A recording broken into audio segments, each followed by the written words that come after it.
Let's continue with the question number 12. How does logging work in .NET Core?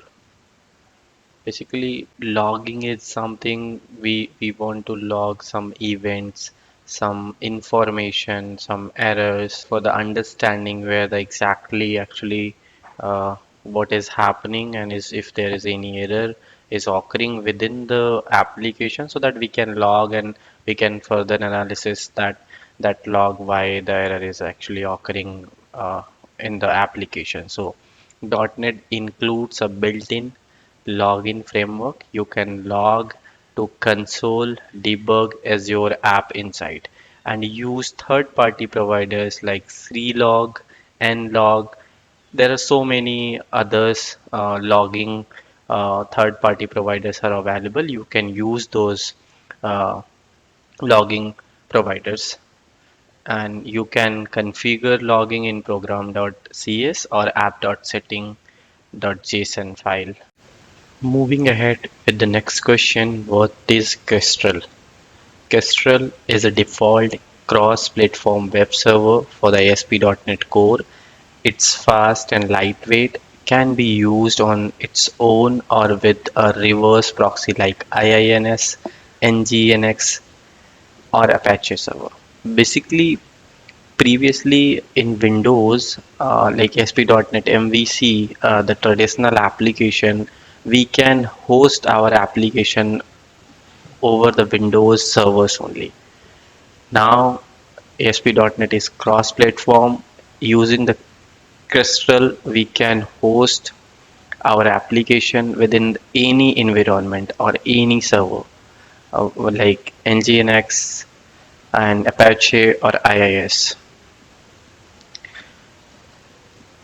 Moving ahead with the 14th question, what are the tag helpers in ASP.NET Core? Tag helpers are server-side components in Razor views that generate HTML.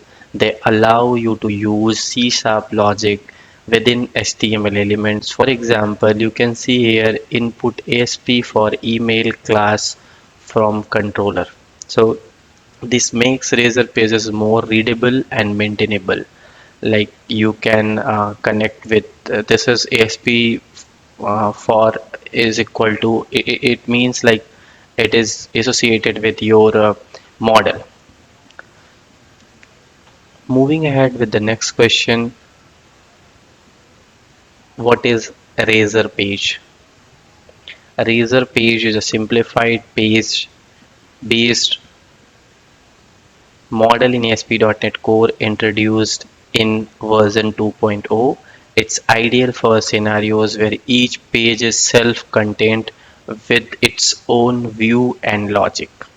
Moving ahead with the 16th question, how do you enable CORS in ASP.NET Core? So you can enable CORS using below method like configure services.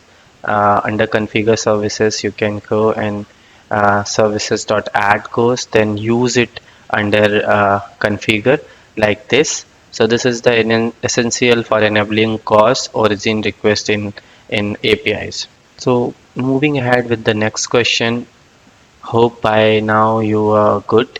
What is Entity Framework Core? So Entity Framework is a lightweight, extensible ORM object relational mapper for .NET Core. It lets you interact with the database using LINQ and strongly typed classes instead of SQL. Like in traditional, we have ADO.NET where we write our queries or store procedures and all to getting interacted with the database and get the data detail and then uh, use it and bind those data with our models. So in ASP.NET Core, we can use Entity Framework to interact with the database. So moving ahead with the next question, how do you handle migration in ASP.NET Core?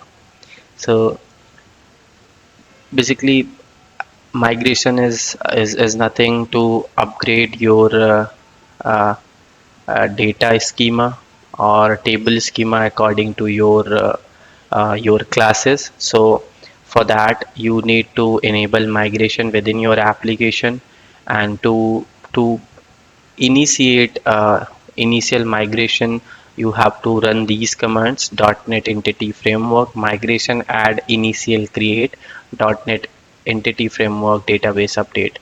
It will create a migration class and it will go and communicate with the database and create the database uh, as per your table, or as per your model defined within the class. So this creates the database schema for your model and update it as needed. So moving ahead with the next question, question number 19, what's the difference add singleton versus add scoped versus add transient? This is choose for the life cycle of the application, or of the object which we are going to create within the application. So add singleton, the once instance for the lifetime of the application, and once you will create an application and class object, it will use everywhere from that object. So whenever anyone is going to access that application, it will serve the same object which is created during the application run from in the singleton. Add scoped is one instance per request. Whenever any request will come, it will create uh, a new object for the per request. In add transient, a new instance each time it's requested. So these are the differences. So I will suggest choose wisely depending upon the services and life cycle, what kind of services you are availing within your application. So it is very helpful, and this is mostly asked questions within the interviews.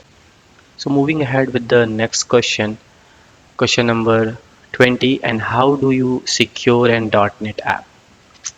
So we generally use authentication and authorization to secure our application. So these are the some points which we can use and secure our application, like HTTP redirection, authentication, like cookies, AWT token, authorization like roles and policies, which controller is open for which user, which action is can be performed by particular role. So identity server for OAuth or OpenID, data validation and sanitization to prevent attacks like XSS and SQL injection. So these are the some uh, points through which we can actually secure our application. So now moving ahead with the next question, question number 21, what is a DTO? A data transfer object is a class used to transfer data between layers, usually between controllers and services layers.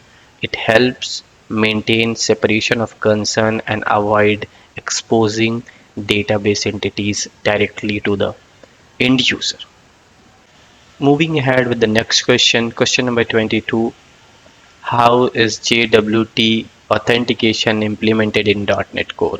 First, what you need to do, you need to install Microsoft ASP.NET Core Authentication JWT bearer.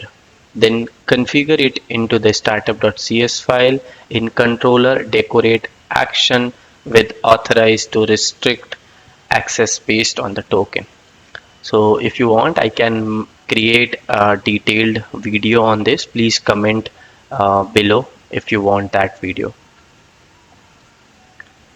So moving ahead with the next question number 23, how do you perform unit testing in .NET Core? So basically performing uh, unit testing, we need XUnit, NUnit or MTest frameworks to perform the testing. You can mock the dependencies using mock or NSubstitute. Also use dependency injection to test services in isolation. So this is all how we can perform unit testing in .NET Core.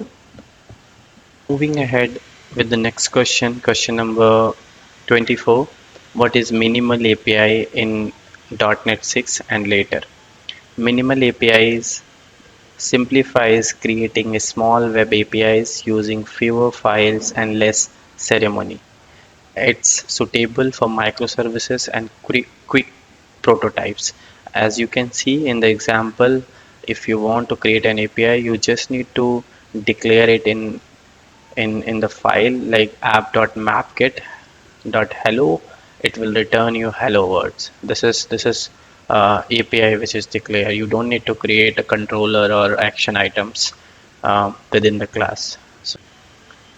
So moving ahead with the next question and last question in the series. So what is the difference between I application builder and I web host builder? So there is two different thing if we will talk about I application builder and I web host builder. So it used to like I application builder used to build the HTTP pipelines like middleware, as we talked about in previous question. What are the middlewares? You can go and see what are the middlewares. And next is I web host builder used to configure and launch the web servers and the environments like the servers which we have talked about in previous questions. Those were the top 25 .NET Core interview questions with detailed answer. If this helped you, don't forget to like, subscribe, and drop a comment about which questions stamped you or help you most. See you in the next video. Thank you.